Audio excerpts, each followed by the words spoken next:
2015년에 10대 유수라고 하셔가지고요. 2015년 중심으로 해서 말씀을 드려야 될 텐데 2015년, 14년 사실은 연결되는 지점에 관련된 이야기들을 드리게 돼서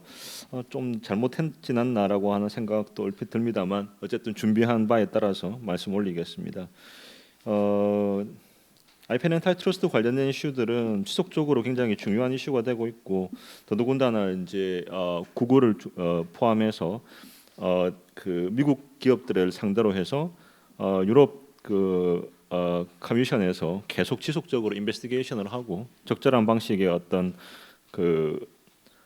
규제를 하기 위한 노력들을 하고 있기 때문에 그것이 온고잉으로 진행되고 있는 일입니다. 아마 2016년에도 만약에 이런 것들을 한다면 그때는 뭐 구글을 포함한 아마 그 유럽적 관점에서의 IP 엔타이트러스트 이슈에 대해서 이야기를 아마 한쪽이 하게 될 것 같고 또 한쪽으로는 이제 미국에서의 논의들을 하게 될 것 같고 그러면 한국은 지금 어떻게 그것들을 받아들이고 대응할까 아마 이제 이런 식의 논의가 될 것 같은데 뭐 물론은 이제 그 미국 쪽 논의들 판결도 여러 개 나오고 했고 유럽에서도 마찬가지로 판결들이 나와서 뭐 그 부분에 대해서 소개를 뭐 특히 대표적으로 유럽 같은 경우에 하웨이 판결이 나왔는데요. 이제 뭐 그러한 것들을 뭐 소개해 드리는 것도 의미가 있을 것 같은데 제 생각하기에는 그냥 이제 국내 중심으로 해서 이번에는 정리를 하자 해서 그냥 그런 관점으로 말씀을 드리겠습니다. 첫 번째로 제가 생각하기에는 이제 그 인트로덕션하는 관점에서 말씀을 드리면 아마 이제 공정거래위원회 지식재산권의 부당한 행사에 대한 심사 지침에 대한 논의를 좀 해야 될 것 같은데요. 그 관련된 부분에 있어서는 저희가 이제 가지고 있는 기본 원칙은 다음 슬라이드에서 이렇게 보시는 것처럼 지금 사실은 배포되어 있는 유인물이 있어서 그렇긴 한데 그 정당한 권리 행사에 대한 이제 59조와 관련된 공정거래법의 문제에 있어서 지금 정당한 권리 행사에 해당하는지 여부에 대한 몇 가지 기준들을 제시를 하고 있습니다. 그래서 그 세 번째 분리 포인트에서 보시는 것처럼 이제 새로운 발명 등을 보호 장려하고 관련 기술의 이용을 도모함으로써 산업 발전을 촉진하고자 하는 지식재산권 제도의 본래 취지를 고려한다는 것이고 관련 시장에서 경쟁 상황과 공정한 경쟁 질서에 미치는 영향 등을 중심으로 판단한다. 뭐 그리고 개별적으로 각 행사가 법에 판단되는지 여부는 다시 이제 중첩적으로 개별적인 예를 23조면 23조, 3조 2면 3조 2의 것들을 가져와서 쓰겠다. 이게 이제 기본적인 아이디어고 그 다음에 네 번째 분리 포인트에 있는 것처럼 이제 공정거래위원회 지침의 기본적인 또 다른 생각은 밸런싱 테스트를 하겠다. 그러니까 항상 모든 지식재산권의 행사는 이제 그 자체로 사실은 이제 위법이 되는 경우는 생각하기 어렵고 그 다음에 이제 공정거래 저해 효과와 효율성 증대 효과를 동시에 보겠다는 것인데 여기에 대해서는 몇 가지 예외가 인정되고 있고 그 예외와 관련된 대표적인 것이 이제 특허 기간이 익스파이어레이션 되고 난 다음에 있어서의 그 기간도 포함하는 특허권의 실시 계약의 효력의 문제인데요. 그 부분에 대해서는 이제 우리 지금 이제 공정거래위원회가 퀄컴 케이스에서 익스파이어레이션 되고 난 다음에 이제도 실시 계약을 계속 이제 그 기간을 포함시키는 것은 그 자체로 당연 위법이라고 판단을 했고 그 부분은 실제로는 더 이상 다투어지지 않아 가지고 사실은 종결된 상태이고 그 기본 원칙과 관련해서는 이제 결국은 뭐 지금도 계속 이제 소위 말하는 공정거래법상에 있어서의 퍼세이 일리걸 룰이 적용되고 있다 이렇게 보면 되겠습니다. 근데 바로 그 주제가 흥미롭게도 2015년에 미국 연방 대법원에서 이제 판결이 선고됐는데요. 마블 vs 킴블 케이스라고 그 케이스에서 그건 물론 이제 마블의 이제 저작권 관련된 문제이긴 한데 미국 연방 대법원이 뭐라고 판단했냐면 이 저작권하고 이제 특허권하고 뭐 이런 이제 권리들이 이제 복합적으로 걸려 있는 경우에 이제 기간의 정함이 있는 권리들, 예를 들면 특허가 대표적인 경우일 텐데, 이 경우에 그 기간을 이제 포함하는 그 기간이 종료되고 난 다음에도 여전히 이제 그 권리 행사 기간을 포함하는 경우에 그 무효라고 봤던 그 종래의 이제 케이스, 그게 이제 1964년도인가에 있었던 이제 그 워싱턴주 대법원의 판결에 대해서 연방법원으로 갔던 그 연방 대법원 판결이 이제 블루로트 케이스라고 하는 게 있는데요. 그 블루로트 케이스에서 퍼세 일리가로 봤던 이제 패턴 익스파이레이션 이후에는 그 기간도 포함하는 것이 당연 위법이다라고 봤던 부분에 대해서 우리 법원과 마찬가지로 우리 이제 공정기원의 판단과 마찬가지로 이제 미국에서도 당연히 법이 맞다, 여전히 그게 옳다라고 판단을 했습니다. 그래서 마블 vs 킴보 케이스가 이제 선고를 되면서 뭐 한국하고 미국은 최소한 특허 존속 기간이 만료되고 난 뒤에 있어서의 그 기간도 포함하는 기간을 실시 계약에 포함시키는 것은 당연 유법이다. 그러니까 공정거래법 위반이라고 보는 것은 유지가 되고 있다. 그래서 그런 식의 이제 예외적으로 당연 유법으로 보는 이제 사안들이 일부 있습니다만 원칙적으로는 이제 밸런싱 테스트를 한다라고 하는 게 이제 우리 가이드라인의 기본적인 생각이고, 뭐 그런 생각은 사실은 제가 그렇게 뭐 좀 용감하게도 말씀드릴 수 있는 게, 사실은 2010년 가이드라인 같은 경우에는 제가 이제 실제로 이 가이드라인을 만들 때 공정위에 이제 그 태스크포스에 들어가 있었기 때문에 뭐 일단 최소한 그런 생각을 했다라고 하는 것까지도 뭐 말씀을 드릴 수 있지 않을까 싶습니다. 근데 어쨌든 이제 그런 예외가 있고요. 긴 시간을 아마 못 쓸 것 같아서 그냥 슬라이드별로 그냥 간단하게 말씀을 드려야 될 것 같은데요. 표준 기술과 관련된 부분이 또 하나 이제 중요한 그 포인트인데요. 표준 기술에 대해서 이제 지금 정부, 표준화 기구, 사업자 단체, 동종 기술 보유 기업군 등이 일정한 기술 분야에서 표준으로 선정한 기술 또는 해당 분야의 사실상 표준으로 널리 이용되는 기술을 포함한다라고 돼 있는데, 요게 이제 표준 기술을 크게 나누어 가지고 이제 드주레 스탠다드하고 이제 드팍토 스탠다드로 나누어서 우리 공정거래위원회 가이드라인은 이제 드팍토 스탠다드까지도 포함하고 있다는 게 사실은 공격 포인트로 지금 작용하고 있는 부분이고, 사실상 표준으로 널리 이용되는 기술, 왜냐하면 이게 디파인하기 굉장히 어렵다라는 것 때문에 그런 점이 있고, 또 하나는 이제 미국 관점에서는 소위 말해서 이제 드팍토 스탠다드의 경우에는 이런 드팍토 스탠다드는 이제 일반적으로 놓고 보면은 이제 컴피티션 온 더 메릿이라고 말하는 장점에 의한 경쟁의 결과물로 사실은 나오는 경우가 많은데, 그러한 컴피티션 온 더 메릿의 결과로서의 사실상 표준은 미국 경쟁법은 전혀 건드리는 부분이 아니거든요. 그렇기 때문에 이제 이게 사실은 이제 이런 식의 가이드라인의 표현 부분에 대해서 상당히 이제 논란이 있게 되는 부분인 것 같습니다. 그래서 그 부분에 대한 논란은 아마 사실상 표준에 대한 무언가 우리가 집행을 하게 되면 당장에 이제 당면하게 될 논란으로 보이고요. 주로 지금까지의 문제들은 이제 대부분 표준화 기구에 의한 표준이 많이 논란됐는데, 사실은 실질적인 상황에 있어서는 표준화 기구에 의한 표준뿐만 아니라 이제 그 동종 업계에 의한 산업계에서의 표준 같은 것도 문제가 있을 수 있기 때문에 이제 그런 부분도 같이 논의가 돼야 되고요. 그 다음에 이제 그 SEP라고 말한 스탠다드 이센셜 패턴, 그러니까 표준 필수 특허 문제가 있는데, 그 부분은 이제 표준 기술을 구현하기 위한 특허로 표준 기술에 필요로 한 상품을 생산하거나 서비스를 공급하기 위해서 실시 허락에 방점은 필수적으로 이제 실시 허락을 필수적으로라고 하는 방점이 있어야 되는데요. 받아야 되는 특허를 말합니다. 그래서 이 표준 필수 특허에 있어서의 이제 이센셜리티를 어떻게 판단할 건가는 뭐 DOJ에서도 가이드라인이 미국에서 나온 적도 있고 하긴 합니다만, 어쨌든 이게 이제 항상 논점이 될 수밖에 없고, 그래서 요 두 가지 개념소에 대해서는 아마 지속적으로 논란이 될 수밖에 없지 않겠나라고 하는 점은 뭐 2015년, 16년 마찬가지일 거로 보입니다. 실제로 놓고 봤을 때 이제 PwC에서 이제 뭐 사실은 이 이후 통계들을 보는 게 좋겠는데, 어쨌든 이제 제가 그냥 빨리 찾을 수 있었던 게 이제 PwC의 2011년 통계를 놓고 보더라도 기본적으로 이제 베이스라인이 되는 부분하고 그다음에 SEP들하고 있어서의 어떤 리티게이션의 넘버를 놓고 봐도 지금은 이제 아주 컨벤셔널한 어떤 그 인디비주얼하게 떨어져 있는 특허들보다는 스탠다드 이센셜 패턴 자체가 리티게이션의 대상이 되고 있는 경우가 많아서, 이제 SEP가 인볼브했을 경우에 리티게이션에서 과연 어떤 이제 임팩트가 있는가라고 하는 거에 대한 문제가 생길 수 있고, 바로 그 문제들이 지금 이제 여러 각국에서 지금 분쟁의 상황이 되고 있고, 우리나라에서도 있었던 삼성 애플 케이스에서 바로 그 문제가 있었던 것입니다. 물론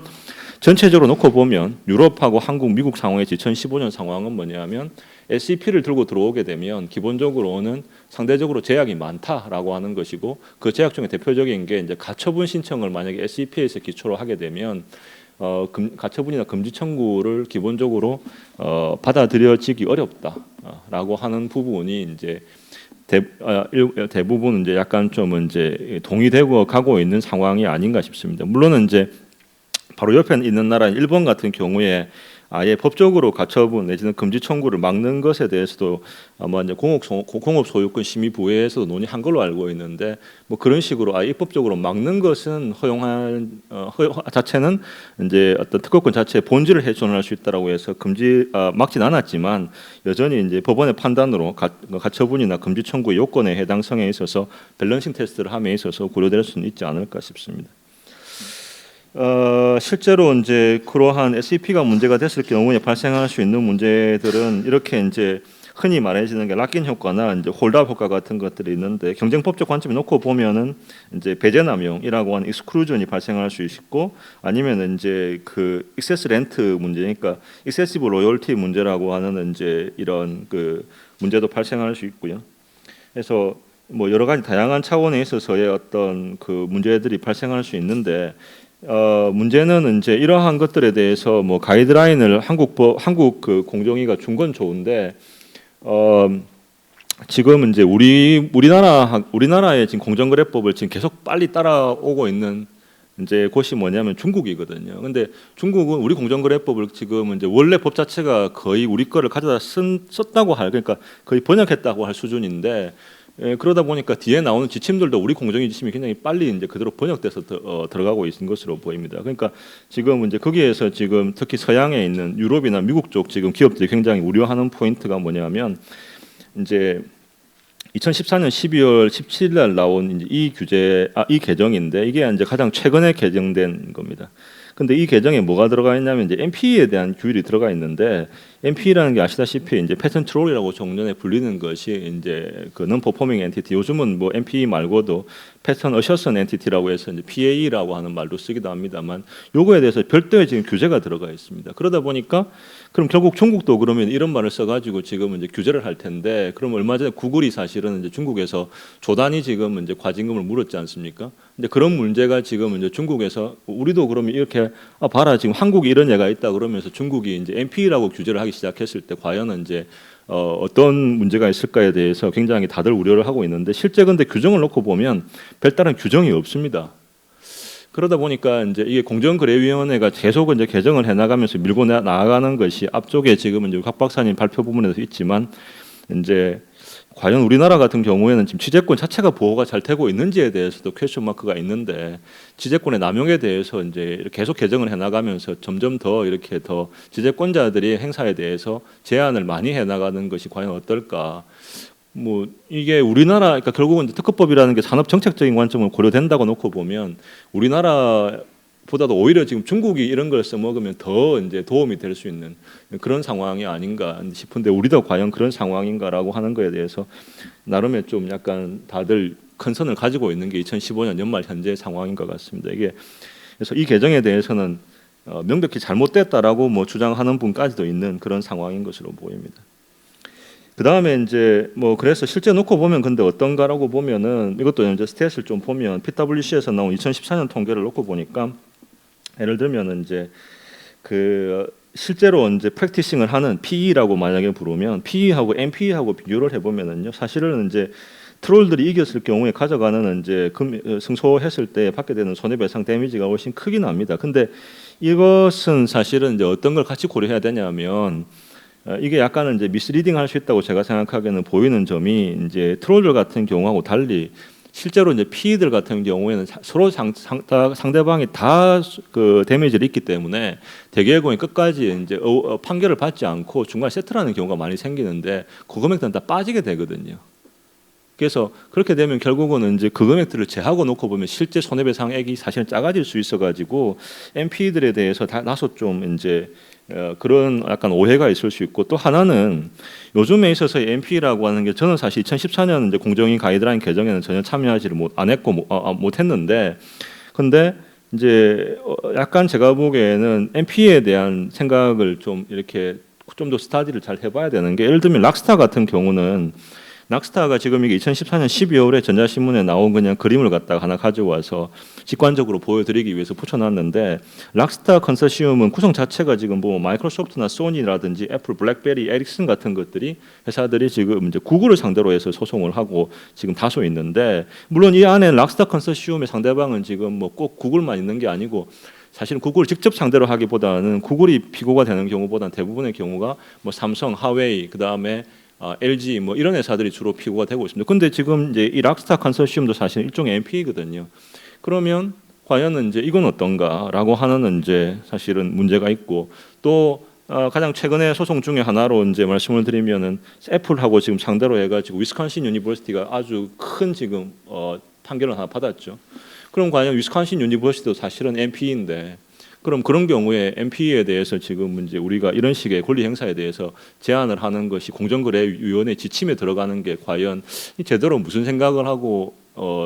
있는가에 대해서는 아마 좀 많은 사람들이 갸우뚱하게 만들게 되는 상황이 아닐까 해서 NP에 대한 별도의 어떤 그 레귤레이션을 하는 게 어떨까에 대해서는 생각할 점이 있어 보입니다. 그러면 제가 뒤에 남아 있는 4개가 지금 이렇게 번호 붙인 게 있는데 아마 각 한 개에 뭐 2분 정도로 해야 20분 안에 끝날 것 같은데 삼성하고 애플 사건에 있어서는 일단 뭐 쟁점이 되는 거는 뭐 SEP하고 그다음에 SSO 그다음에 프렌드 이게 이제 주제인데 뭐 이미 다 알고 계시니까 그냥 뭐 요것만 하나 말씀을 드리면 실시료와 관련해 가지고 제가 보기 지금도 아직까지 정립이 안 돼 있는 논리가 뭐냐면 이게 사실은 이제 엣지가 문제가 되는데 이게 이제 그 실제로 이 프렌드 조항의 경우에 계약법적 관점에 있어서 이 프렌드의 의미에 대해서는 여전히 좀 정리가 안 된 부분이 있고 이거는 미국에 있어서 마이크로소프트 케이스에서도 봐도 사실은 별로 이렇게 답이 없습니다. 이게 이제 미국 같은 경우에는 소위 말해서 계약법적으로 이제 third party beneficiary라고 봐가지고 예를 들면 애플 같이 이런 회사들을 이렇게 이제 그 보고 우리 측으로 보면 이제 제3자를 위한 계약처럼 봐서 이제 거기에 대한 수익자 개념으로 인식하고 있는 뭐 것으로 보이는데 어쨌든 이제 그런 계약법적인 관점에서의 어널리시스도 사실은 정리가 안 돼 있고 그러면은 이제 예를 들면 프렌드 같은 경우에 이 사건에 있어서 여전히 지금 봐야 될 게 프렌드 선언을 한 게 라이선스 계약에 있어서의 청약인가? 예. 아니면 이게 뭐 청약의 유인인가? 그럼 청약을 하면 거기에 대해서 다시 이제 라이선스를 하겠다는 의사 표시를 하면은 거기에 대해서 라이선스 계약이 성립하는 건가? 뭐 그 다음에 거기에 있어서 브랜드에 있어서 열심히 이제 제대로 니고시에이션을 굿윌 를 가지고 굿페이스 니고시에이션을 했냐 안 했냐, 윌링 라이센스냐 아니냐 뭐 이런 것들에 대한 논의는 사실 이게 끝까지 뭐 대부분까지 갔으면 좋겠는데 2014년 8월 6일에 소치하로 종결돼 버려 가지고 사실은 이게 뭐 우리나라에서는 이제 결국은 판단이 그 뒤에도 제가 알기로 나온 게 없는데 혹시 뭐 유경 부장님 계시니까 저기 또 전문가시거든요 저보다 그러니까 아마 뭐 더 나온 게 있으시면 이 부장님께서 답을 주실 거라고 생각을 합니다만 최소한 제가 알기로는 없어서 이런 부분에 대해서는 아직도 이게 사실은 이 지점이 잘 생각해야 되는 게 이게 IPN 엔타이틀스 이슈기도 하지만 또 컨트랙트 로 이슈기도 하거든요. 그래서 이게 삼각관계를 다 지금 봐야 되는 문제라서 예를 들면 아까 같은 경우에 패턴 익스파이레이션 문제도 그게 컨트랙트 이슈는 여전히 미국에서도 지금 빠져 있습니다. 답이 없거든요. 그래서 요 케이스는 실질적으로 뭐 저도 이 케이스에 사실 인볼브를 해가지고 사실 저는 뭐 애플 쪽 대리인이었습니다만 그 외에도 뭐 소진 이슈라든지 당장에 이제 특허법적으로 재미있는 이슈들이 뭐 지금은 제가 관여를 안 하니까 지금 관점에서 공부한 입장에 재미있는 이슈들이 많이 있는데 결론이 없어가지고 뭐 하여튼 여전히 재미있는 공부거리라고 생각을 합니다. 그 다음에 이제 뒤에 아마 신혜영 교수님 발표하시게 되는 역지불 합의 저기 그 특허가 연계 그 링키지 관련해 가지고 뭐 꼭 관련이 있는 건 아닙니다만 그 관련 업계에서 이제 그 문제가 되고 있는 이제 리버스 페이먼트에 대해서도 뭐 이미 이제 2014년 2월 27일 날 2012도 24498이 글락소 케이스가 나왔긴 한데 이것도 사실은 지금 보더라도 여전히 이제 제가 보기에는 좀 더 여전히 생각해야 될 점이 있는 게 이 케이스 자체는 실질적으로 사실관계에 있어서 이건 뭐 제가 이 사건 직접 하진 않았습니다만 이제 마침 또 제가 김현장이 그때 있었고 이게 김현장이 글락소를 대리했기 때문에 조금은 사건의 내용을 압니다만 어쨌든 이제 그냥 법리적으로 놓고 보면 팩트는 다 뭐